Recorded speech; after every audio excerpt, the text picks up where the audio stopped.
Assalamualaikum warahmatullahi wabarakatuh. Waalaikumsalam warahmatullahi wabarakatuh. Baiklah anak-anak, untuk memulai pelajaran hari ini ada baiknya untuk membaca doa. Buat ketua kelas, persilakan untuk memimpin doa. Sebelum belajar, marilah kita bersama-sama membaca doa. Bismillahirrahmanirrahim. Alhamdulillahi Rabbil Alamin. Ar-Rahmanir-Rahim. Maliki Yaumiddin. Iyyaka na'budu wa iyyaka nasta'in. Ihdinas siratal mustaqim. Siratal ladzina an'amta 'alaihim ghairil maghdubi 'alaihim waladdallin. Bismillahirrahmanirrahim. Raditu billahi rabba wa bil islami dinah wa bil muhammadin nabiyya wa rasulah. Rabbi zidni ilma warzuqni fahma. Amin. Baiklah, Ibu absen dulu ya. Ya, Bu. Hari ini apa ada yang tidak masuk? Tidak ada, Bu. Tidak ada, Bu. Fatin Nuha, Hadir, Bu. Yuni Alfasari, Hadir, Bu. Agustina, Hadir, Bu.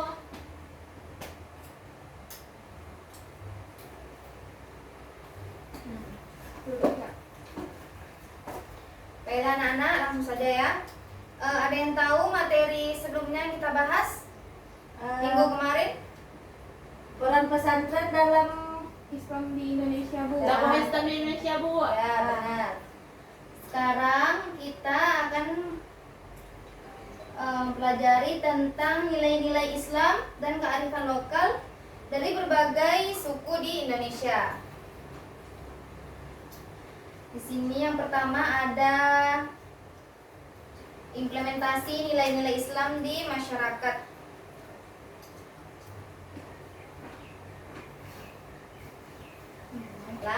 Berbagai macam pengejawantahan nilai-nilai Islam di masyarakat dalam masyarakat di Indonesia mengalami proses sejarah yang panjang. Usaha membumikan nilai-nilai Islam melalui dakwah Wali Songo sampai periode Kiai Haji Wahid Hasyim Abdurrahman Wahid dengan istilah pribumisasi Islam jejaknya masih tampak jelas sampai saat ini.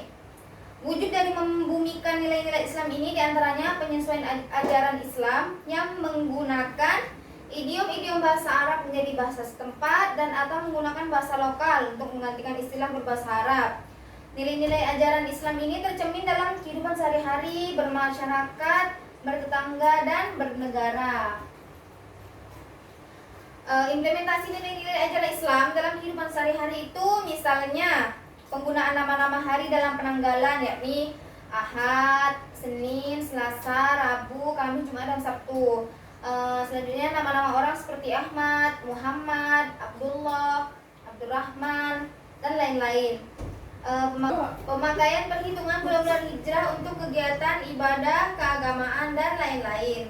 Selanjutnya dalam penggunaan kosakata bahasa Arab seperti syukur, selamat, salam, kurban, kawan karib, dan selainnya dalam bahasa pergaulan sehari-hari. Bahkan idiom-idiom Arab itu sampai memberikan kontribusi pada lembaga formal kenegaraan seperti Dewan Permusyawaratan Rakyat, Majelis Permusyawaratan Rakyat, Mahkamah Konstitusi, dan lain-lain.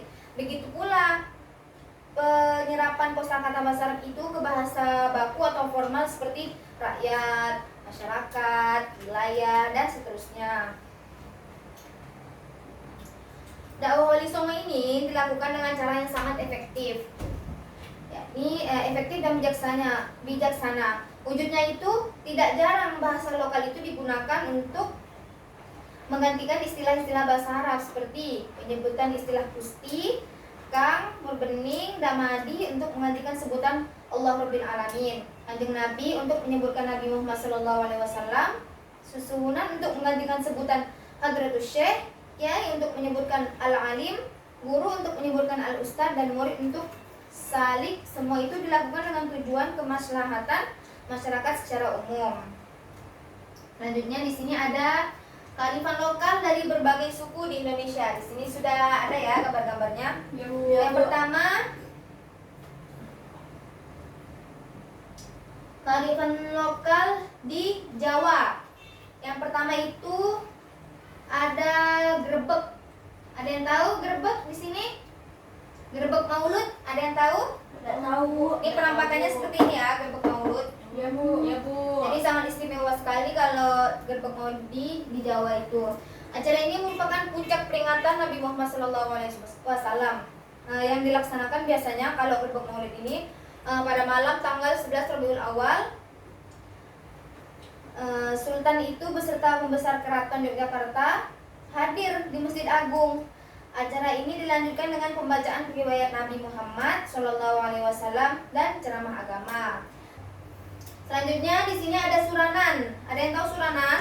Tidak tahu. Suranan itu di dalam penanggalan Jawa biasanya disebut bulan suranan, suro.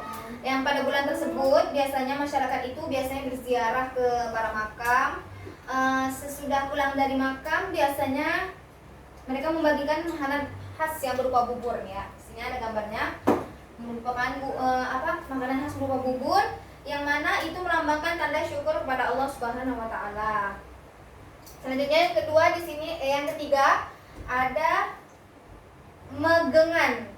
Megengan ini upacara ini diadakan untuk menyambut bulan Ramadan. Sebenarnya sama kayak grebek Ramadan biasa kalau memulai acara Ramadan.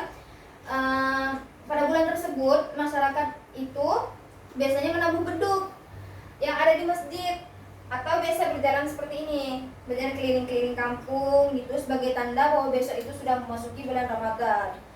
Dan semua umat Islam itu wajib melaksanakan puasa. Upacara tersebut masih terpelihara dengan baik, masih di daerah Kudus atau Semarang ya, seperti ini. Grebek namanya.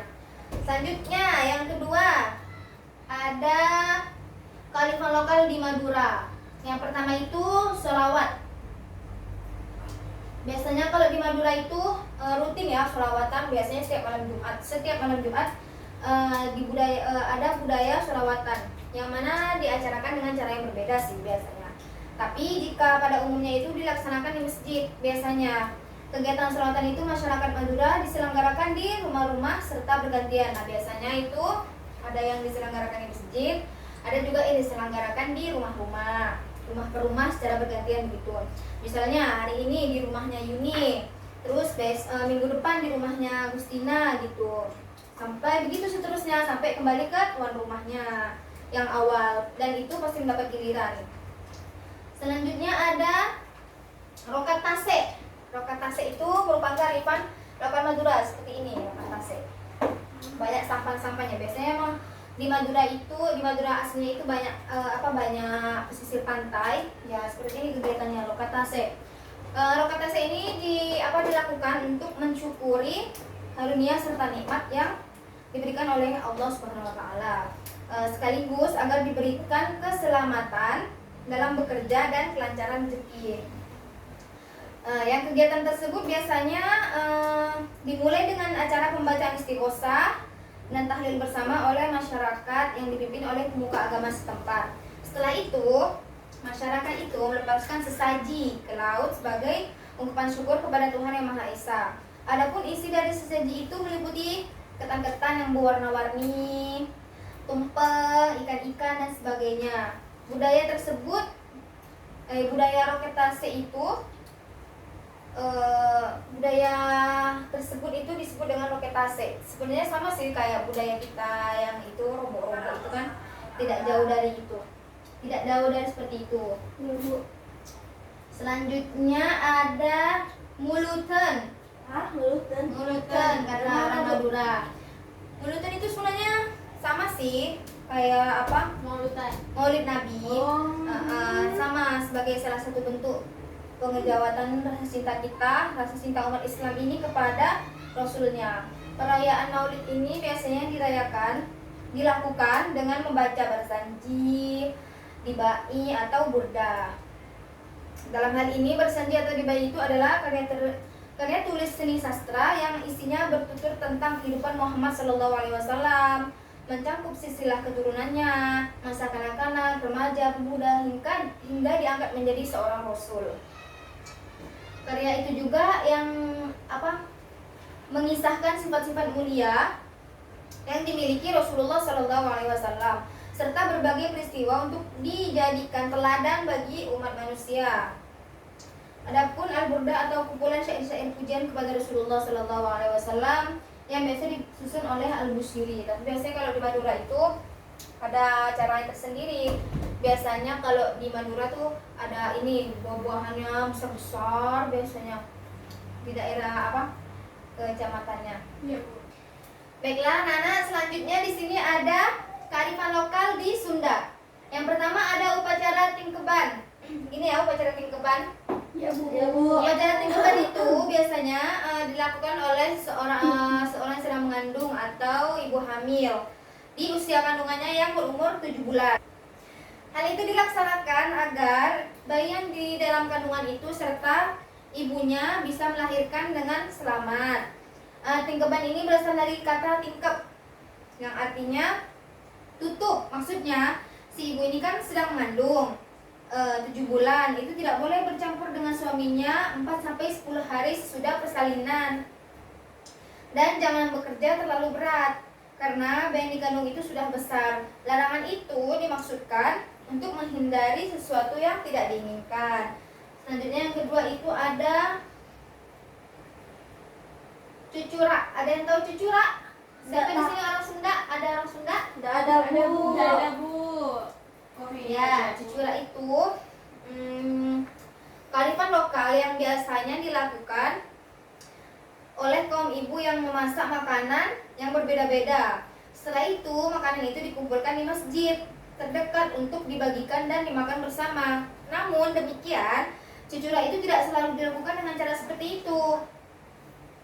Orang-orang yang makan bersama dengan niat menyambut datangnya bulan Ramadan juga sudah dapat dikatakan sebagai cucura. Ya. Niat menyambut Ramadan itu juga harus selalu diingat dalam cucura kalau orang Sunda biasanya. Sebab jika hal itu dilupakan, biasanya mereka itu akan makan banyak sebanyak-banyaknya dan lupa dengan niat awal. Nah, yang mana cucura ini dilakukan untuk menjalin silaturahmi dan saling memaafkan antar masyarakat. Selain itu juga, cucura itu juga merupakan bentuk rasa syukur terhadap rezeki yang telah diberikan Tuhan. Ya, Bu. Selanjutnya ada reuneh mundingan. Reuneh mundingan itu kearifan lokal yang dilaksanakan apabila perempuan itu mengandung lebih dari 9 bulan atau bahkan ada yang sampai 12 bulan. Tetapi itu belum melahirkan juga. Perempuan yang hamil seperti itu biasanya disebut dengan reuneh mundingan, yakni seperti munding atau kerbau yang bunting. Lalu upacara ini diselenggarakan agar perempuan yang hamil tersebut bisa segera melahirkan atau jangan sampai seperti kerbau, jangan sampai diperumpamakan seperti kerbau gitu, serta agar terhindar dari sesuatu yang membahayakan. Kenapa, Bu, jadi kerbau? Iya kan, termasuk dalam istilah kerbau bunting gitu. Jadi kan kalau kerbau bunting jadi besar. Selanjutnya ada kearifan lokal di Melayu. Siapa di sini orang Melayu? Saya, Bu. Banyak ya di sini ya, rata-rata kalian orang Melayu. Ya, Bu. Nah, di kearifan lokal Melayu ini salah satunya ada petang magang. Ada yang tahu petang magang? Tahu, Bu. Kubu-kubu. Nah, iya, tidak jauh dari rumput-rumput itu, petang magang. Ya, budaya masyarakat Melayu ini biasanya disebut dilaksanakan di Sungai Siak. Hal ini mengacu pada leluhur suku Melayu di Pekanbaru yang memang berasal dari Siak. Kearifan lokal ini diawali dengan ziarah ke berbagai makam pemuka agama dan tokoh-tokoh penting di Riau, di sana daerah Minang ya. Iya, Bu. Ziarah ini biasanya dilakukan setelah sholat zuhur, lalu dilanjutkan dengan kegiatan pertama, ziarah ke makam Sultan Muhammad Ali Abdul Jalil Muzammah Shah yang juga dikenal dengan nama Marhum Pekan. Beliau ini merupakan Sultan kelima Kerajaan Siak Sri Indrapura dan juga pendiri kota Pekanbaru. Ini kayak gini ya. Ya Bu. Makanya. Setelah itu ada Balimau Kasai. Balimau Kasai itu seperti ini. Oh iya Bu. Balimau Kasai. Upacara tradisional ini khusus diadakan untuk menyambut bulan suci Ramadan agar acara ini biasanya dilaksanakan di suatu hari menjelang masuknya bulan puasa. Selain ungkapan rasa syukur dan kegembiraan memasuki bulan Ramadan, upacara ini juga merupakan simbol penyucian dan pembersihan diri. Tuh, seperti itu, seperti yang digambar. Iya. Balimau sendiri bermakna mandi dengan menggunakan air yang dicampur jeruk yang oleh masyarakat setempat itu disebut limau biasanya. Kalau kita kan biasanya disebutnya limau. Jeruk yang biasanya digunakan adalah jeruk purut, jeruk nipis, dan jeruk kapas. Adapun kasai adalah pewangian yang dipakai saat keramas. Bagi masyarakat Kampar, pengharum rambut ini atau kasai itu dipercaya dapat mengusir segala macam rasa dengki yang ada di kepala sebelum memasuki bulan puasa. Jadi menurut kepercayaan setempat itu, kalau menyambut bulan suci Ramadan itu harus bersih, suci pikirannya itu dari hal-hal yang jelek-jelek. Selanjutnya di sini ada tahlil jama atau kenduri ruah. Seperti ini, tahlil jama atau kenduri ruah. Tahlil jama ini merupakan satu yang seperti zikir gitu ya, zikir serta berdoa untuk para arwah orang tua dan sesama muslim. Selain doa, dilaksanakan juga kenduri dengan sajian menu yang bersumber dari sumbangan sukarelawan warga. Kegiatan tersebut disatukan sejak berdirinya Masjid Penyengat.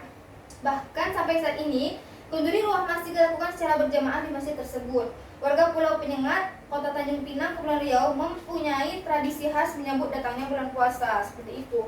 Kalau adat Melayu biasanya untuk menyambut bulan puasa biasanya ada kearifan lokal tersebut. Selanjutnya kearifan lokal di Bugis. Kearifan lokal di Bugis ada Barzanji. Siapa yang tahu Barzanji? Tahu Bu. Ya, Barzanji itu kayak zikir. Iya. Biasa dikenal dengan masyarakat Bugis itu nilai-nilai yang mengandung estetika tinggi dan kesakralan. Barzanji itu mempunyai macam-macam pembagian menurut apa yang ada dalam keseharian mereka. Sebagai berikut. Barzanji Bugis itu Pak Bugana Barzanji Bugis gitu ya. Contohnya seperti itu. Selanjutnya ada upacara Amateng. Ada yang tahu upacara Amateng? Enggak tahu Bu. Enggak tahu Bu. Upacara Amateng ini adalah budaya dalam adat Bugis yang merupakan upacara yang dilaksanakannya masyarakat Bugis saat seseorang dalam satu kampung meninggal dunia. Nih, seperti ini. Saat seseorang meninggal dunia. Jadi Barzanji ini yang saat seseorang meninggal dunia. Jadi keluarga, kerabat dekat ataupun kerabat jauh serta masyarakat serta lingkungan di sekitar rumah tersebut, keluarga, kerabat dekat ataupun kerabat jauh serta masyarakat sekitar lingkungan rumah. Jadi orang yang meninggal itu didatangi secara berbondong-bondong sama orang terdekat, kerabat jauh atau orang sekitar rumahnya. Pelayat itu yang hadir biasanya itu membawa sideka, Pak Solo. Sideka itu sumbangan kepada keluarga yang ditinggalkan berupa seperti sarung atau kebutuhan untuk mengurus mayat. Selain itu, ada juga yang membawa pasolo. Pasolo itu amplop yang berisi uang sebagai tanda turut berduka cita. Selanjutnya ada kearifan lokal di Minang. Yang pertama itu ada selawat dulang seperti ini ya. Selawat dulang itu adalah cerita memuji kehidupan Nabi Muhammad SAW atau yang berhubungan dengan persoalan agama Islam yang diiringi dengan irama bunyi ketukan jari pada dalang atau piring logam besar seperti ini. Piring seng yang biasa logam besar seperti itu ya. Pertunjukan selawat dulang ini biasanya dilakukan dalam rangka memperingati hari-hari besar agama Islam. Pertunjukan ini tidak dilakukan di kedai atau lapangan terbuka. Biasanya selawat dulang ini hanya dipertunjukkan di tempat yang dipandang terhormat seperti masjid atau surau. Selanjutnya di sini ada makan bajamba atau makan barapa, seperti ini, makan barapa atau makan bajamba. Budaya makan ini dilakukan oleh masyarakat Minangkabau dengan cara duduk bersama-sama di dalam suatu ruangan atau tempat yang telah ditentukan. Kearifan lokal ini pada umumnya dilangsungkan di hari-hari besar agama Islam dan dalam berbagai upacara adat, pesta adat, dan pertemuan penting lainnya. Selanjutnya di sini ada mandi baliman, seperti ini, mandi baliman. Budaya ini dimaksudkan untuk membersihkan hati dan tubuh manusia dalam rangka mempersiapkan diri untuk melaksanakan ibadah puasa. Masyarakat tradisional ini pada zaman dahulu mengaplikasikan wujud dari kebersihan hati dan jiwa ini dengan cara mengguyur seluruh anggota tubuh mereka atau keramas yang disertai dengan ritual mandi yang memberikan kenyamanan lahir dan kesiapan batin ketika melaksanakan ibadah puasa. Ya, sampai sini penjelasan Ibu. Apakah ada yang ingin bertanya atau belum paham? Tidak ada Bu, paham Bu. Salah. Saya belum paham puasa. Mungkin sampai sini saja penjelasan Ibu.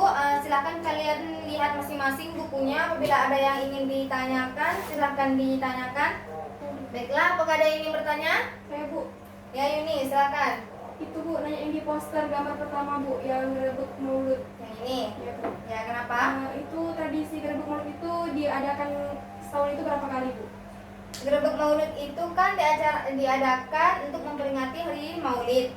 Jadi satu tahun kan hanya ada satu, berarti Gerebek Maulid hanya dilaksanakan selama 1 tahun sekali. Oh, iya Bu. Ya, apakah masih ada yang ingin bertanya? Saya Bu, Ya, saya ingin bertanya Bu, ayah itu dari itu gambar apa ya Bu? yang mana ini? Itu Ini mandi baliman. Mandi baliman itu adatnya orang Minang, yang mana biasanya dilakukan untuk pembersihan atau menyucikan diri untuk menyambut datangnya bulan suci Ramadan. oh ya Bu. Ya. Ya Bu. Baiklah Nana, setelah ini Ibu akan kasih soal tanya jawab kepada kalian.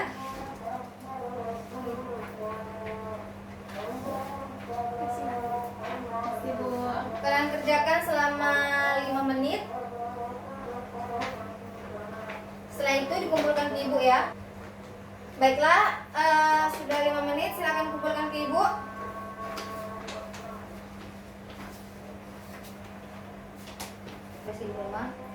Setelah ini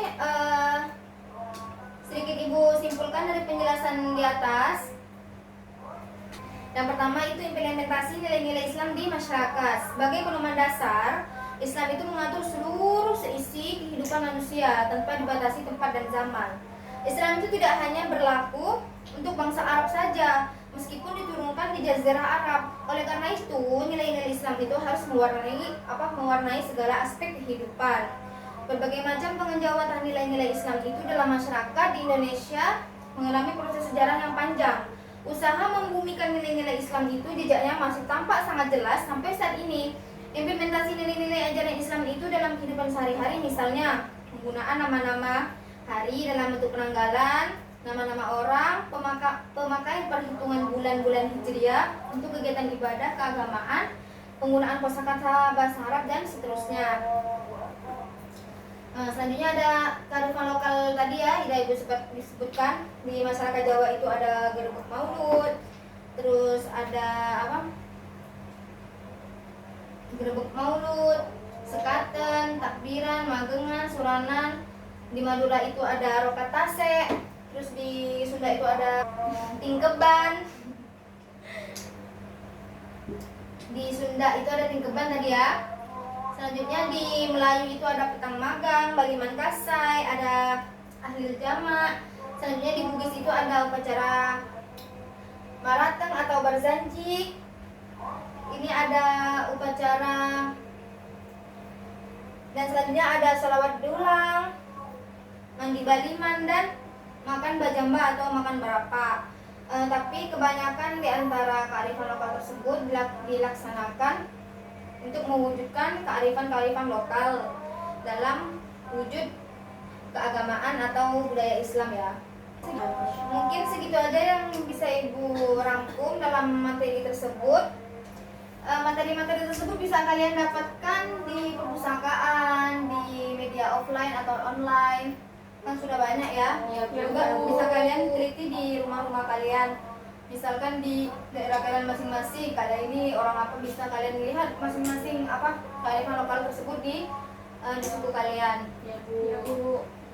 Mungkin itu saja yang bisa Ibu jelaskan ya. Kalian jangan lupa di masa pandemi ini bisa menjaga diri atau menjaga kesehatan dengan mencuci tangan, memakai masker, yang bisa terhindar dari masalah-masalah penyakit yang ada di saat ini. Boleh apa? Pemimpin doa bisa ditutup.